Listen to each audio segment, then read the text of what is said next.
What up? This is Jeff with Final Boss. I'm going to be talking to you guys about this here writing tip. So this is by writing in the third person, we are more likely to care about boring characters because we trust the narrator. We know that there is some reason this person is getting a story told about them. Generally, this is true.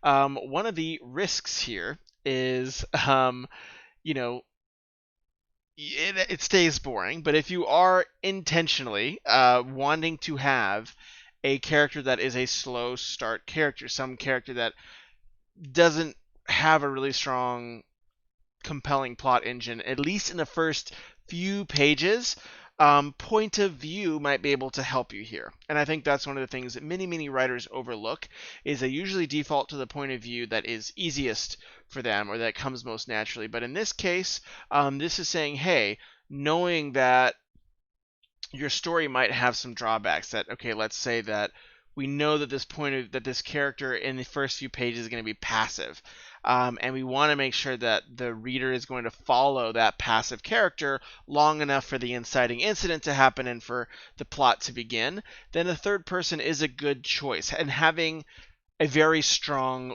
voice. So using even a narrator's voice, a third person narrator's voice to kind of crack jokes.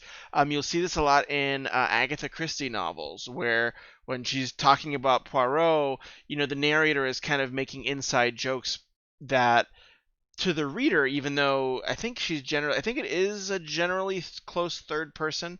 I don't think it's an omniscient third in those. So that's a really great tool for your all's disposal. If you do say, hey, you know what, this is a great piece of advice, but I still want to do first person or do another point of view for this character that has a slow start, then one of my recommendations would be to, again, along those same lines, go with voice. Use someone with personality. I think if you watch, half of these very popular streamers like Moon and these folks, they have a way of speaking. They have a way of making jokes and humor that is entertaining, even if there's not conflict and some dramatic question happening on the stream.